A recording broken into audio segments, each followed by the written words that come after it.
तर यामध्ये आपण 1 चमचा हळद टाकत आहोत. तर फायनली आपली कुळीत पिठी तयार झाली आहे बघा, खूप घट्ट अशी बनली आहे. तर गुड आफ्टरनून सगळ्यांना.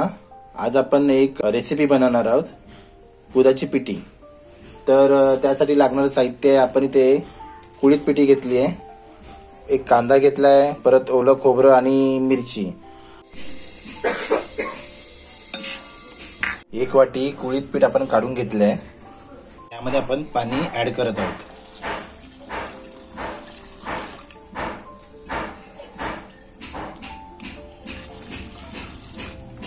बारीक कांदा चिरून घ्यायचा आहे.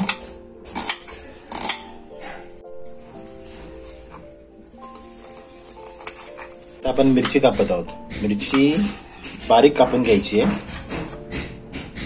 ती ढवळून घ्यायचं आहे.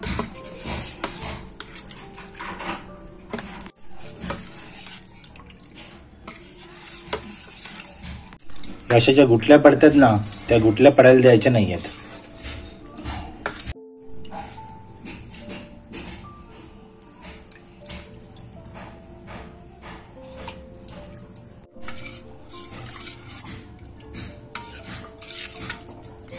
तर यामध्ये आपण 1 चमचा हळद टाकत आहोत आणि हळद व्यवस्थित मिक्स करून घ्यायची आहे.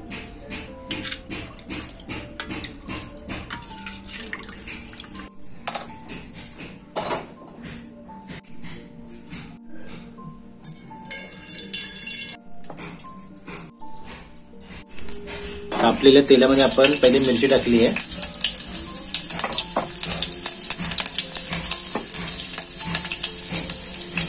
मिरची तडतडते, त्याबरोबर आपण टाकत आहोत बारीक चिरलेला कांदा.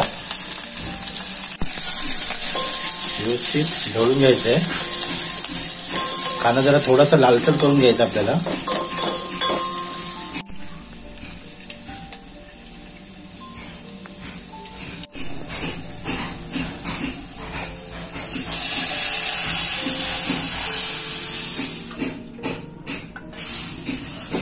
आणि अशा प्रकारे आपण त्यामध्ये टाकणार आहोत थोडंसं पाणी.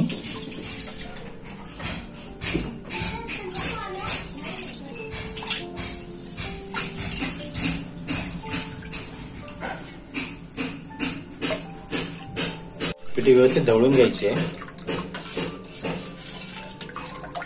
अजून आपण यामध्ये मीठ टाकलेलं नाही आहोत.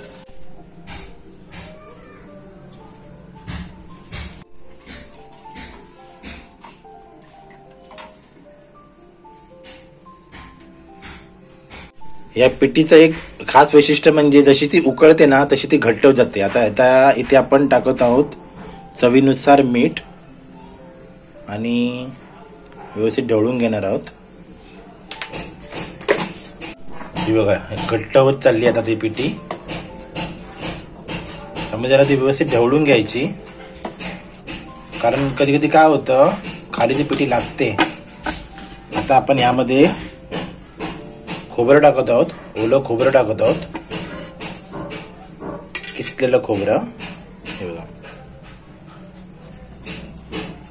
छान अशी एक रेसिपी आहे, मस्त आणि खूप छान लागते. भात, पिठी भात खूप छान लागतो आणि माझ्या आवडीचा विषय आहे तो. मला खूप आवडते, मला ही रेसिपी खूप आवडते. पिठी भात, वाव, हा सही. अशा प्रकारची आता पिठी घट्ट होत चालली आहे. व्यवस्थित ढवळून घ्यायची. वाव,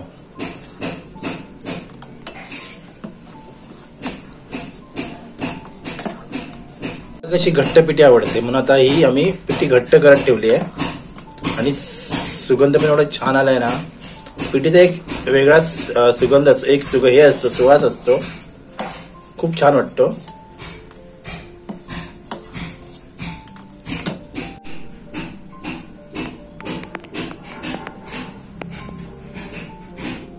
तर फायनली आपली कुळीत पिठी तयार झाली आहे बघा, खूप घट्ट अशी बनली आहे बघा. तुम्हाला दाखवतो, ही बघा, वाव. तर तुम्ही नक्की रेसिपी ट्राय करा आणि आम्हाला कमेंट बॉक्सवर सांगा की तुम्हाला ही रेसिपी कशी वाटली आणि कुठले रेसिपीज पाहिजे असतील तर नक्की आम्हाला कमेंट बॉक्सवर सांगा, आम्ही ते दाखवण्याचा प्रयत्न करू. तर आता सध्या आपण इथे व्हिडिओ हा वाइंड अप करूया. थँक्यू सो मच व्हिडिओ पाहिल्याबद्दल. बाय.